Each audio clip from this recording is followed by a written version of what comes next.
करो भाई फटाफट, काफी आसान है, पहले खुद से स्टडी करेंगे, बिल्कुल डायरेक्ट सिंपल क्वेश्चन प्यारे बच्चों, खुद से स्टडी करो और आंसर दो।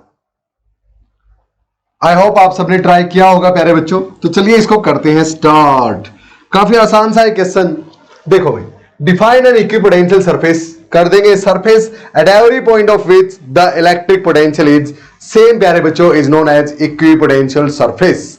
यस, दो equipotential surfaces in case of a single point charge. एक पॉइंट चार्ज मान लिया प्यारे बच्चों, प्लस क्या हुआ है यहां पे, तो इसके कारण आर डिस्टेंस पे जितना पोटेंशियल यहां होगा आर डिस्टेंस पे उतना ही यहां, यानी इसके चारों ओर आर डिस्टेंस पे प्यारे बच्चों पोटेंशियल सेम होगा। ना सिर्फ गोल गोल ऐसे, बल्कि ऐसे भी गोल गोल, ऐसे भी, क्योंकि आर डिस्टेंस पे लाई करने वाला हर पॉइंट हाँ सेम पोटेंशियल पे होगा, तो उन हर पॉइंट को हम ज्वाइन करेंगे तो एक स्फीयर बनेगा प्यारे बच्चों। तो इस तरह से एक पोटेंशियल सरफेस बनेगा। इस तरह से आई होप कंसेप्ट में मजा आ रहा था। जस्ट एक मिनट, दो बातें आपसे शेयर करनी है। पहली बात ये कि टेस्ला क्लासेस आपके लिए प्यारे बच्चों लाइव फिजिक्स क्लासेस लेके आया है। कहां पे? टेस्ला क्लासेस नाम की ऐप पे प्यारे बच्चों, जहां पे मैं आपको पूरा फिजिक्स का सिलेबस ओनली एट ₹1199 में करवाने वाला हूं। क्या क्या फैसिलिटीज रहेंगी प्यारे बच्चों, आप एक काम कीजिए, ज्यादा टाइम आपका मैं नहीं लूंगा, ये सब फैसिलिटीज रहेंगी। वहां पे IIT JEE नीट सब तरह के अलग अलग बैच चले हुए हैं, प्लस बोर्ड्स का आपका बैच टारगेट 70 आउट ऑफ 70 नाम से चला हुआ है प्यारे बच्चों। वहां के लिए आपको करना क्या है, टेस्ला क्लासेस नाम की ऐप डाउनलोड करनी है प्ले स्टोर से और वहां पे जाके डेमो सेशंस देखने हैं प्यारे बच्चों। टारगेट 70 आउट ऑफ 70 बैच में डेमो सेशंस आपको मिलेंगे। अब सिर्फ ये ही नहीं, यहां पे आप कांटेक्ट करके आप मुझसे कभी भी बात कर सकते हैं, मेल कर सकते हैं, या फिर प्यारे बच्चों एक और खास बात कि वहां पे हर चैप्टर का इंडिविजुअल कोर्स भी चला हुआ है। अगर आपको सिर्फ चैप्टर 1 करना है, मान लें एग्जांपल के लिए इलेक्ट्रिक चार्जेस एंड फील्ड करना है, जो कि 7 to 9 मार्क्स का आपका आएगा, हर चैप्टर प्यारे बच्चों ओनली एट ₹299 अवेलेबल आपको टेस्ला क्लासेस की ऐप पे, जहां पे सेशंस आपको रिकॉर्डेड फॉर्म में मिलेंगे और डाउट्स 24 घंटे के लिए मैं आपके लिए अवेलेबल रहूंगा प्यारे बच्चों। इसी कॉन्टैक्ट नंबर पे आप कॉन्टैक्ट करके मुझसे कुछ भी जानकारी ले सकते हैं, ये सारी फैसिलिटीज अवेलेबल रहेगी। बस आपसे रिक्वेस्ट एक है कि अभी जाइए टेस्ला क्लासेस नाम की ऐप डाउनलोड कीजिए और वहां पे किसी भी बैच का, किसी भी चैप्टर का डेमो सेशन देखिए और मुझसे बात कीजिए। See you soon in the next one. अपने कंसेप्ट को कंटिन्यू रखिए प्यारे बच्चों। जय हिंद। इक्विपोटेंशियल सरफेस बन जाएगा इस तरह से नेक्स्ट, इस तरह से नेक्स्ट। क्लियर है मेरी बात? और यहां पे पोटेंशियल अगर 100 वोल्ट है तो यहां पे कम होगा, मान सकते हैं 90 वोल्ट या 80 वोल्ट। क्यों? क्योंकि प्यारे बच्चों इस पॉइंट चार्ज के कारण इलेक्ट्रिक फील्ड उस डायरेक्शन में है और इलेक्ट्रिक फील्ड की डायरेक्शन में चलने में पोटेंशियल घटते जाएगा, ये बात भी आपको पता है। क्लियर है? So this is how the equipotential surface is drawn. It will be of spherical shape due to a single point charge. अच्छा भाई, in a constant electric field in z direction, हाँ, why the equipotential surfaces about a single charge are not equidistant? प्यारे बच्चों आपने देखा होगा कि ये अगर मैं z एक्सिस बना लूं, हाँ, तो इक्विपोटेंशियल सरफेसेस कुछ ऐसे बनेंगे, ऐसे, इस तरह से, फिर आगे वाला इस तरह से, और ये इक्विडिस्टेंट होंगे प्यारे बच्चों अगर इलेक्ट्रिक फील्ड यूनिफॉर्म है, हाँ, बढ़ घट नहीं रही है इलेक्ट्रिक फील्ड उस तरफ जाने में, तो ये इक्विडिस्टेंट होंगे सारे के सारे। लेकिन बोलता है एक पॉइंट चार्ज के कारण अगर यहां पे इलेक्ट्रिक फील्ड ड्रॉ की जाए, इक्विपोटेंशियल सरफेसेस बनाए जाए प्यारे बच्चों, तो वो इक्विडिस्टेंट क्यों नहीं होते? क्योंकि प्यारे बच्चों इसके कारण इलेक्ट्रिक फील्ड हर पॉइंट पे सेम नहीं है, यहां ज्यादा, यहां कम है, यहां और कम है, यहां और कम है, तो इलेक्ट्रिक फील्ड कम होती जाएगी, तो उस डायरेक्शन में इक्विपोटेंशियल सरफेसेस के बीच की डिस्टेंस भी बढ़ती जाएगी प्यारे बच्चों। क्लियर है मेरी बात? जैसे यहां पे था इलेक्ट्रिक फील्ड उस तरफ जाएगी, कम होती जाएगी, तो इन इक्विपोटेंशियल सरफेसेस के बीच में जो डिस्टेंस है और नेक्स्ट वाला जो इक्विपोटेंशियल सरफेस बनेगा उसके और इसके बीच में जो डिस्टेंस है वो काफी ज्यादा बढ़ जाएगी प्यारे बच्चों, क्योंकि इलेक्ट्रिक फील्ड कम होती जा रही है। सो इक्विडिस्टेंट नहीं होंगे एक सिंगल पॉइंट चार्ज के कारण। क्यों? क्योंकि सिंगल पॉइंट चार्ज के कारण स्फेरिकल शेप के इक्विपोटेंशियल बनते हैं सरफेसेस। हाँ, तो जैसे जैसे हम दूर जाते जाएंगे चार्ज से, उस चार्ज के कारण इलेक्ट्रिक फील्ड घटती जाएगी, जेड के अलोंग जाओ या एक्स के अलोंग जाओ या वाई के अलोंग, तो इक्विपोटेंशियल सरफेसेस भी सेम डिस्टेंस पे लाई ना करके दूर दूर लाई करेंगे, यानी बढ़ती जाएगी distance between two consecutive equipotential surfaces as you will go in any particular direction. Clear? अगर आप इक्विपोटेंशियल सरफेसेस पॉइंट चार्ज के कारण ड्रॉ कर रहे हैं तब। तीसरा, can electric field exist tangential to an equipotential surface? Give reason. क्या इलेक्ट्रिक फील्ड एक इक्विपोटेंशियल सरफेस के टेंजेंट के अलोंग लाई कर सकती है प्यारे बच्चों? जैसे ये था एक इक्विपोटेंशियल सरफेस, इसके हर पॉइंट पे पोटेंशियल सेम है, तो टेंजेंशियल यानी इस पॉइंट पे इस तरफ हो सकती है क्या इलेक्ट्रिक फील्ड? नहीं, वो हमेशा सरफेस के नॉर्मल होती है। और इस सर्कल टाइप, स्फीयर टाइप के यहां पे नॉर्मल इस तरफ होगा प्यारे बच्चों, ना कि इस तरफ। अब ऐसा क्यों है? वाई? सुनो, अगर प्यारे बच्चों इलेक्ट्रिक फील्ड इस तरफ होगी, इसका मतलब यहां पे इस चार्ज पे इस तरफ फोर्स लग रहा है प्यारे बच्चों, बिल्कुल। यानी इस चार्ज को यहां से यहां तक चलाने में वर्क डन होगा, हां बिल्कुल होगा। जबकि इक्विपोटेंशियल सरफेसेस पे तो एक पॉइंट से दूसरे पॉइंट तक जाने में वर्क डन 0 होता है। हां, तो अगर एक इक्विपोटेंशियल सरफेस पे एक पॉइंट से दूसरे पॉइंट तक चलने में वर्क डन 0 है, तो इसका मतलब प्यारे बच्चों, इसका मतलब उस डायरेक्शन में फोर्स 0 लग रहा है। एक पार्टिकल पे फोर्स 0 लग रहा है, हां, यानी इलेक्ट्रिक फील्ड का कंपोनेंट ही नहीं है उस डायरेक्शन में, है ही नहीं। हां, इसका मतलब सारे का सारा इलेक्ट्रिक फील्ड का कंपोनेंट इस तरफ है, यानी नॉर्मल के अलोंग, ना कि टेंजेंट के अलोंग। समझ में आई बात? तो थ्योरेटिकली इसको कैसे लिखेंगे आप? As we know that a charge lying on the surface of a sphere is in its equilibrium position, वो इक्विलिब्रियम में रुका हुआ है एक जगह पे, उसमें नेट फोर्स 0 है। It is not moving along the surface. So if there would have been electric field along the surface और tangent to the surface, the electric charge would have moved on the surface. But as the charge is not moving, it means there is no component of electric field along the tangent to that point on the equipotential surface. Hence, electric field will lie only along the normal to the point on the equipotential surface. लिख दोगे प्यारे बच्चों, all India 2016 का प्यारा सा question 3 parts में 5 out of 5 आपको मिल जाएंगे अगर इस तरह से आप इसको अटेम्प्ट करेंगे तो। क्या क्लियर है? मुश्किल था क्या? बहुत आसान था। नेक्स्ट प्यारे बच्चों 59th, खुद से क्या करो प्यारे बच्चों, तब फायदा है। फिर से बोल रहा हूं, पेज पलटिए, पूरा सेशन, पूरा चैप्टर एक बार रिवाइज कीजिए, फिर आइए प्रीवियस ईयर क्वेश्चंस पे। ओके, मजा आएगा करते हुए, अदरवाइज तो रटने वाला काम हो जाएगा। ये डायरेक्ट आ गया प्यारे बच्चों, सिर्फ डेरिवेशन और कुछ नहीं। Depict the equipotential surfaces for a system of 2 identical positive point charges. दोनों पॉजिटिव है प्यारे बच्चों, तो इक्विपोटेंशियल सरफेस आपको पता ही है, इस तरह से, इस तरह से, इस तरह से, यानी इस तरफ जाओगे डिस्टेंस बढ़ती जाएगी, और यहां पे ये काफी क्लोज एक दूसरे के लाई करेंगे ऐसे। इसी तरह यहां पे इस तरफ तो क्लोज, और इस तरफ जाते जाओ दूर होते जाएंगे। समझ में आया? इस तरह से इक्विपोटेंशियल सरफेसेस पॉजिटिव के कारण बनते हैं। ये पॉजिटिव और ये नेगेटिव होता तो उल्टा होता। उल्टा क्या? यहां पे तो क्लोज होते और यहां पे दूर ऐसे होता प्यारे बच्चों, ऐसे। डाइपोल के केस में पढ़ चुके हो ना, कितनी बार बता चुका हूं, क्लियर? ये डाइपोल का केस होता है, सिंपल प्यारे बच्चों, इस तरह से।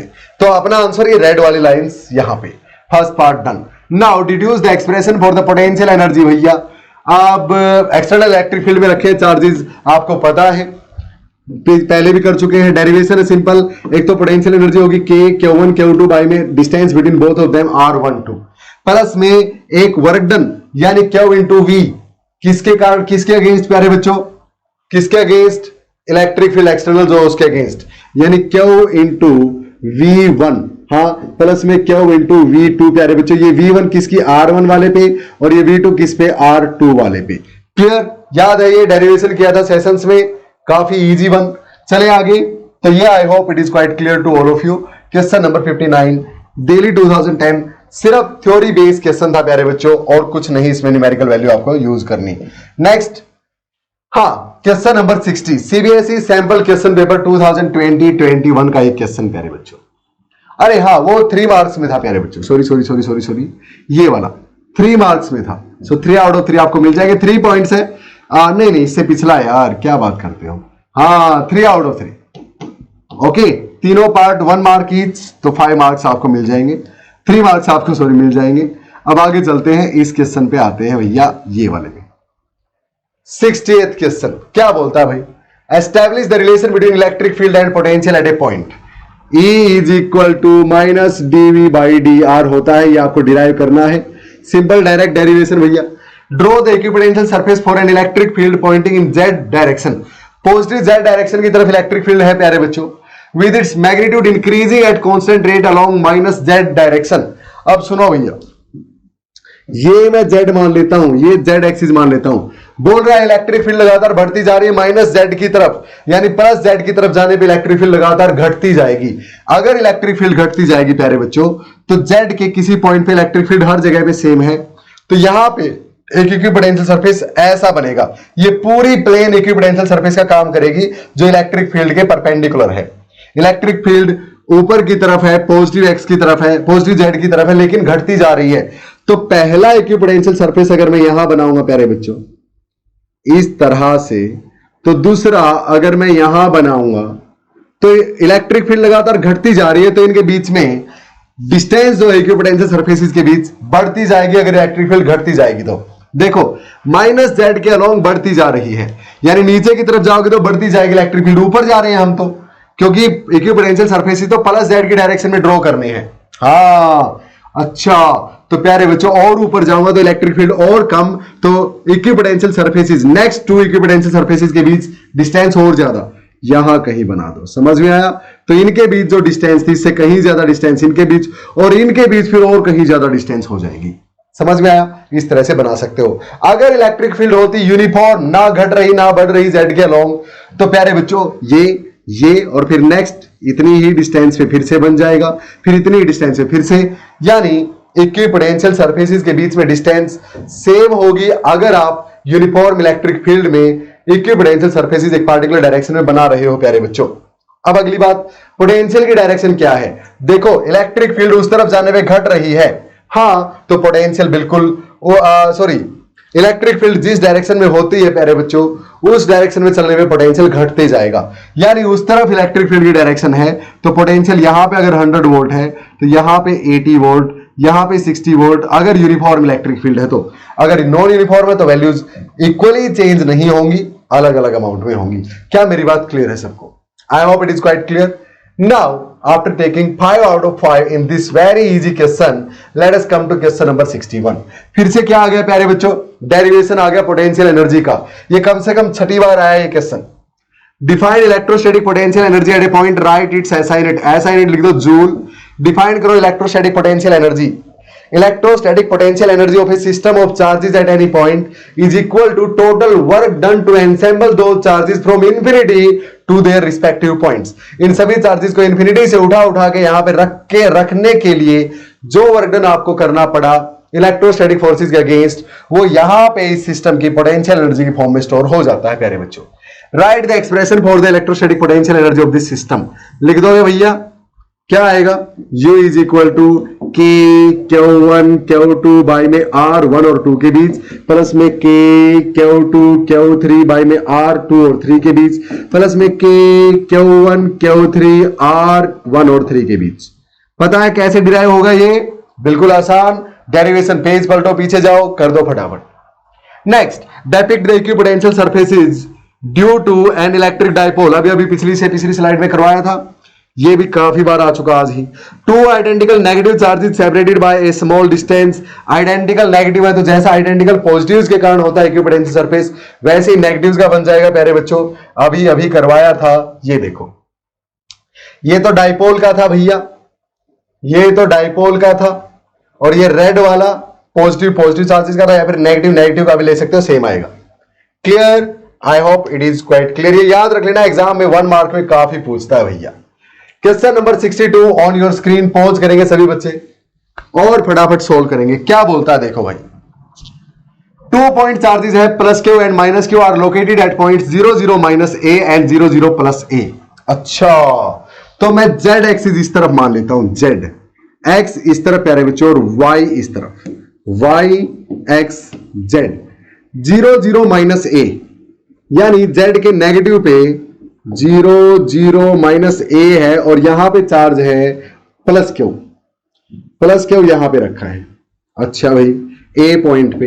अब इसी तरह 0 0 प्लस ए यानी एक्स भी 0 वाई भी 0 जेड प्लस ए, तो यहां पे ठीक है। तो ये आपके पास बी पॉइंट 0 0 प्लस ए, और यहां पे प्लस क्यू रखा है भैया, माइनस क्यू रखा है।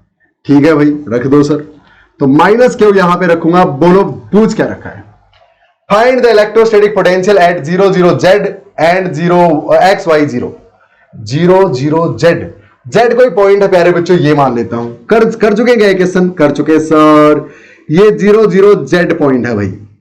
अच्छा, ये डाइपोल है भैया, तो आपको पता है ये पॉइंट इस डाइपोल के एक्सियल लाइन पे लाई करेगा। हाँ, और electric field at axial line होती है K into P by R square minus L square प्यारे बच्चों, जहां पे आर क्या है, उस पॉइंट की डाइपोल के सेंटर से डिस्टेंस जहां पे इलेक्ट्रिक फील्ड निकालनी है। तो ये आर का काम कौन करेगा? अब भाई ये करना कैंसिल करो, बस डायरेक्ट वैल्यू पुट करो। आर की जगह क्या पुट कर दूंगा? जेड। सेंटर ये है डाइपोल का, तो सेंटर से ये डिस्टेंस जेड है प्यारे बच्चों उस पॉइंट की, ये जेड आएगा आर की जगह, जेड का स्क्वायर हो जाएगा, माइनस में एल इसकी डाइपोल की मिडल से किसी भी चार्ज की डिस्टेंस प्यारे बच्चों, टोटल 12, तो ये एल ये है, यानी ए 0 से ए, तो ये ए रखेंगे प्यारे बच्चों, Z square minus A square आ जाएगा नीचे। क्या मेरी बात क्लियर है सबको? Simple, clear. Next point, how much work is done in moving a small test charge from the point 500 to -700। 500 यहां था प्यारे बच्चों एक्स के अलोंग 5 और y और z 0, और -700 यहां कहीं है। तो देखो इस पॉइंट पे पोटेंशियल कितना है, देखो यहां से यहां P से Q तक चार्ज को लाने में वर्क डन कितना होगा, जिस चार्ज को लेके आए इनटू में जो चेंज इन पोटेंशियल है P से Q आने में, यही होता है वर्क डन। अब देखो प्यारे बच्चों, P पॉइंट इस डाइपोल के इक्वेटोरियल लाइन पे लाई कर रहा है। हाँ, तो इक्वेटोरियल लाइन में पोटेंशियल 0 होता है। अब Q पॉइंट भी इस डाइपोल की इक्वेटोरियल लाइन पे लाई कर रहा है। हाँ, इक्वेटोरियल लाइन में पोटेंशियल 0 होता है, तो यहां Q पे भी पोटेंशियल 0, यानी चेंज इन पोटेंशियल P से Q आने में 0 है, तो वर्क डन भी 0 हो जाएगा भैया, हो जाएगा। कितना आसान था, बस उलझाने के लिए, दिमाग खराब करने के लिए ये बकवास दे दी। सीबीएसई 2018 का सेट सी का क्वेश्चन है प्यारे बच्चों, जरूर बी और ए में भी ऐसा ऐसा ही आया होगा, थोड़ा सा चेंज होके। ओके, हाँ। Next, how would your answer change if the path of the test charge between the same points is not along x-axis but along any other random path? बोलता है चार्ज को मैं ऐसे ना लाके अगर ऐसे किसी तरह लेके आया तो वर्क डन कितना होगा। भैया work done by electrostatic forces do not depend upon the path taken. Electrostatic forces are of conservative nature प्यारे बच्चों, पाथ पे डिपेंड नहीं करता वर्क डन। आप कहीं से भी लेके आओ, अगर इनिशियल और फाइनल पॉइंट ये है तो वर्क डन सेम रहेगा, तो वर्क डन 0 ही रहेगा, नो चेंज। क्या लिखेंगे? No change in the work done, what are be the path taken to go from point P to point Q. As we know, the work done by electrostatic forces do not depend upon the path taken because electrostatic forces are conservative in nature. The work done depends only on the initial and final position of the charge, which is same whether you go from the path 1 or path 2 or path 3 or path 4. What have been the path? समझ में आया भैया? कितना आसान, 5 number में दे रखा है यार ये question. 4. If the above point charges are now placed in the same positions in a uniform external electric field, अगर इन्हीं चार्जेस को प्यारे बच्चों यूनिफॉर्म एक्सटर्नल इलेक्ट्रिक फील्ड में रखा जाए, प्लस क्यू माइनस क्यू को, अच्छा, what would be the potential energy of the charge system in its orientation of unstable equilibrium? Justify your answer in each case. प्यारे बच्चों, अगर अनस्टेबल इक्विलिब्रियम में होंगे, अनस्टेबल इक्विलिब्रियम में कब होंगे? ये दोनों चार्जेस फिर से बना देता हूं, ये लो भैया। अब देखो ये यहां पे प्लस क्यू, यहां पे माइनस क्यू, ऐसे ही था ना? हाँ, अरे अरे अरे अरे, ये प्लस क्यू प्यारे बच्चों और ये माइनस क्यू, ऐसे था। ठीक है, तो डाइपोल मोमेंट किस तरफ है? माइनस से प्लस की तरफ, पी की डायरेक्शन ये है प्यारे बच्चों, नीचे की तरफ। अच्छा, तो अब क्या बोल रहा है? Potential energy. आपको पता है डाइपोल की potential energy minus P E cos theta होती है, याद है आपको? बिल्कुल sir, minus p sine theta या cos theta? Cos theta minus p dot E. अच्छा, अब पी की डायरेक्शन ये है, इलेक्ट्रिक फील्ड किस तरफ है? देखो, are now placed in same positions in a uniform external electric field E. What, अच्छा, अनस्टेबल इक्विलिब्रियम में कब होंगे प्यारे बच्चों? अनस्टेबल इक्विलिब्रियम तब होता है जब इलेक्ट्रिक फील्ड और डाइपोल मोमेंट एक दूसरे के अपोजिट हो, यानी इस तरफ डाइपोल मोमेंट है तो इलेक्ट्रिक फील्ड इस तरफ होगी प्यारे बच्चों, यानी थीटा दोनों के बीच 180 डिग्री होगा, तो u will be equal to minus P E cos of 180 degree, cos 180 minus 1 minus minus plus, so it will be equal to plus P E. P की वैल्यू क्यू इंटू 2l प्यारे बच्चों, या l का काम यहां पे a कर रहा है, और इंटू में e की वैल्यू तो e ही है, उसकी कोई वैल्यू दे नहीं रखी। क्या क्लियर है मेरी बात? एज सिंपल एज दैट, कर सकते हो प्यारे बच्चों। तो ये था अपना फेज 1 प्यारे बच्चों of the numericals based upon chapter 2 of your syllabus. अब हम स्टार्ट करेंगे फेज 2 प्यारे बच्चों।